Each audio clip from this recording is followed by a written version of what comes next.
So next example, writing an equation of a linear function given 2 points.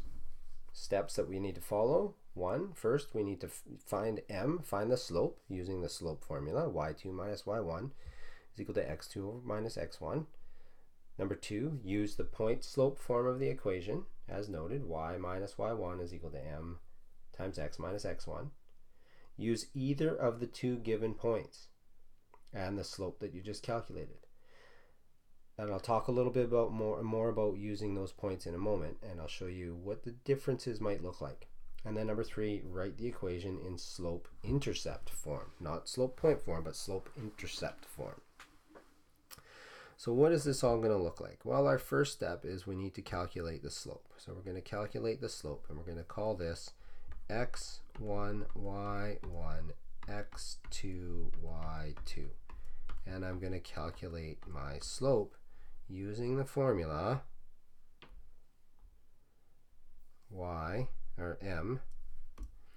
m is equal to y2 minus y1 over x2 minus x1, which is equal to y2 is 1 minus y1 is 5 over x2 is 3 minus negative 3, which is going to be negative 4 over 6, which is negative 2 over 3.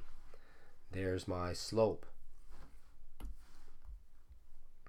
Number 1, done. Have my slope.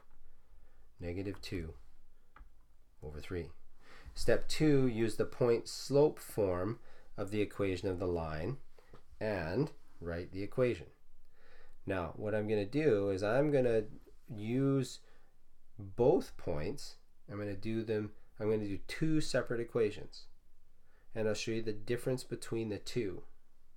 So using point R, I'll do this in purple, using point R, which is negative 3, 5, I'm going to substitute that into my slope point form point slope form of the equation. M bracket x minus x1. Remember, this is x1, y1. Substitute this in and substitute in my slope. I get y minus 5 is equal to negative 2 over 3 x minus 3. Simplify. Y minus 5 is equal to negative 2 over 3 x plus 3. And I would be complete. That is the point slope form of the equation of that line. Now that's if I chose R. What would happen if I chose a different color? What would happen if I chose point S? Well, let's have a look. S,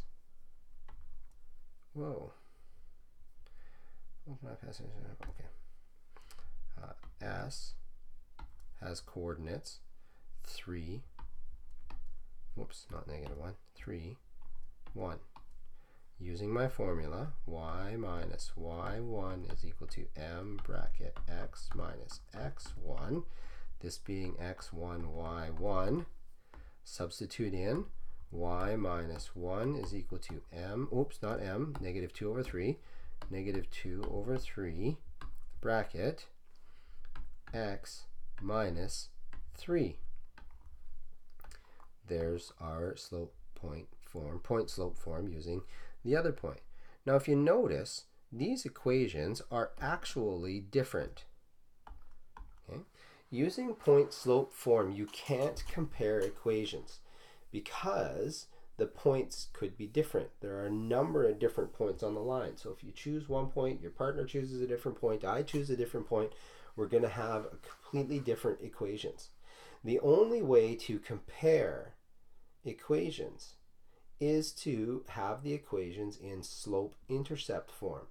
Slope-intercept form, no matter how you start the equation, will always give you the same equation from one point to the next. Okay? So that's why question 3 says write the equation in slope-intercept form.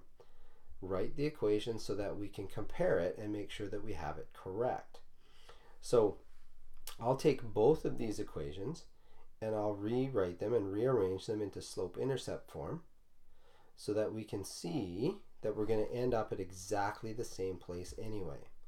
So our first one here, the next step is, first of all, I want to multiply that negative 2/3 into the brackets. I want to bomb that in. So I'm going to actually, maybe I'll just, how much room do I have? A little bit tight. So I'm going to say y minus 5 is equal to negative 2/3 bracket x plus 3. The first thing I want to do is bomb this in. So I multiply that in. When I multiply that in, I get y minus 5 is equal to negative 2/3x plus, plus a negative 6/3, which negative 6/3 reduces to negative 2, and plus a negative is just going to be minus. So this is going to be y minus 5 is equal to negative 2/3x minus 2.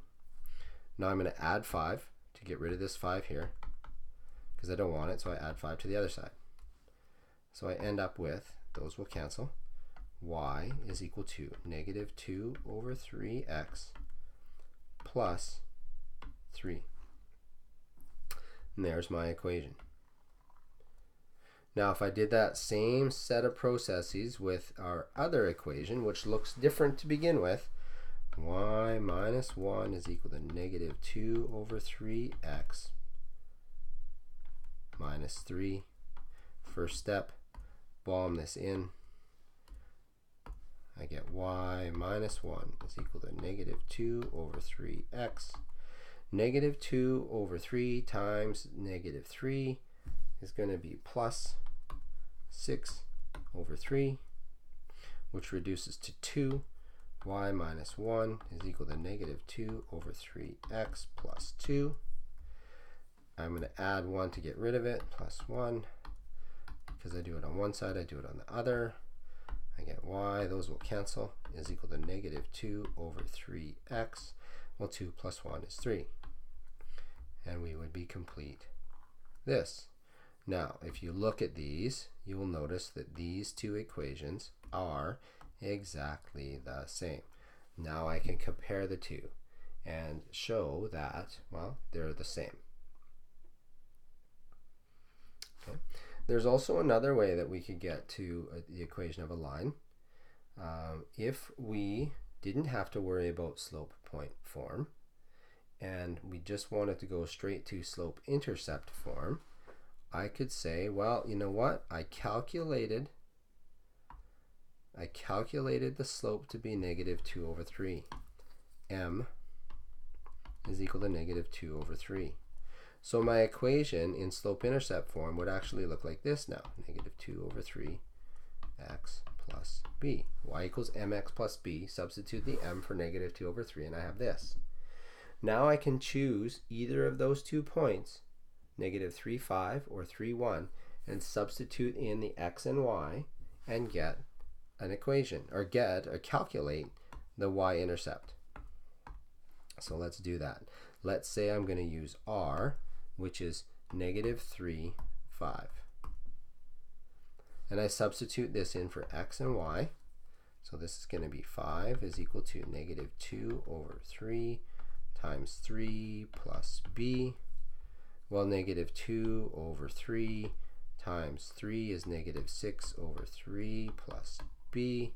Well, negative 6/3 is negative 2 plus b. How do I get the b by itself? I add 2 here. Because I add 2 there, I have to add 2 here.